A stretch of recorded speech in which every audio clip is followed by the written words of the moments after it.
ಮನವರಿಕೆ ಮಾಡೋದು ತಪ್ಪೇನ್ರಿ ಇದೆ. ಈಗ ನೋಡಿ, ಅಸತ್ಯ ಹೇಳದಂಥ ಸಂದರ್ಭದಲ್ಲಿ ಅಸತ್ಯ ಹೇಳ್ತಕ್ಕಂಥ ಜನರಿಗೆ ಮನವರಿಕೆ ಮಾಡಬೇಕಲ್ಲ. ಮನವರಿಕೆ ಮಾಡೋದು ಹೇಗೆ? ಸತ್ಯ ಹೇಳಿದ್ರು ತಾನೇ ಮನವರಿಕೆ ಆಗೋದು. ಯಾಕೆ ತಪ್ಪೇನಿದೆ? ಹೌದ್ರಿ, ಈಗ ಚಾಮುಂಡೇಶ್ವರಿ ಮುಂದೆ ನಿಂತು ಮಾತಾಡಬೇಕಾದ್ರೆ ಸತ್ಯ ಬಿಟ್ಟು ಸುಳ್ಳು ಹೇಳೋಕ್ಕಾಗ್ತದ? ಅದಕ್ಕೆ ಚಾಮುಂಡೇಶ್ವರಿ ಸನ್ನಿಧಿನಲ್ಲಿ ಸತ್ಯ ಹೇಳಿದ್ದಾರೆ.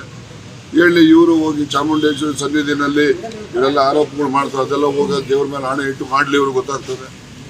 ಅದೇ ಸಿದ್ದರಾಮಯ್ಯವರು ದೇವ್ರ ಮೇಲೆ ಆಣೆ ಇಟ್ಟು ನಾನು ಯಾವುದೂ ತಪ್ಪು ಮಾಡಿಲ್ಲ ಅಂತ ಹೇಳ್ತಾರಲ್ಲ, ಇವ್ರು ಹೋಗಿ ಚಾಮುಂಡೇಶ್ವರಿ ಮುಂದೆ ನಿಂತು ಸಿದ್ದರಾಮಯ್ಯ ಹಿಂಗೆ ತಪ್ಪು ಮಾಡಿದ್ದಾರೆ ಅಂತ ಚಾಮುಂಡಿ ಮೇಲೆ ಆಣೆ ಇಟ್ಟು ಹೇಳಲಿ ಬೇಕಾದ್ರೆ ನೋಡೋಣ ಇವ್ರು ತಾಕತ್ತಿದೆಯರು.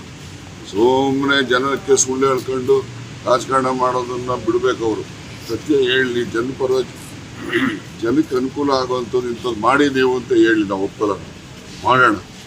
ಆದರೆ ಅದು ಆ ಥರದ್ದು ಯಾವುದೋ ಒಂದು ರಚನಾತ್ಮಕವಾದಂತಹ ಸಲಹೆಗಳನ್ನು ಯಾವುದು ಕೊಡದೆ ಬರೀ ಸುಳ್ಳು ಹೇಳ್ಕೊಂಡು ಇವರು ಜನರನ್ನ ತಪ್ಪುದಾರಿಗೆ ಎಳಿತಕ್ಕಂಥ ಸಂದರ್ಭದಲ್ಲಿ ನಾವು ಸರಿಪಡಿಸುವಂಥ ಕೆಲಸ ನಾವು ಮಾಡಲೇಬೇಕಾಗ್ತದೆ. ನಾವು ಮಾಡಿದ್ದೇವೆ.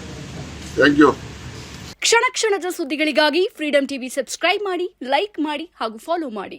ಹೊಸ ಸುದ್ದಿಗಳ ನೋಟಿಫಿಕೇಶನ್ಗಾಗಿ ಬೆಲ್ ಐಕಾನ್ ಮೇಲೆ ಕ್ಲಿಕ್ ಮಾಡಿ.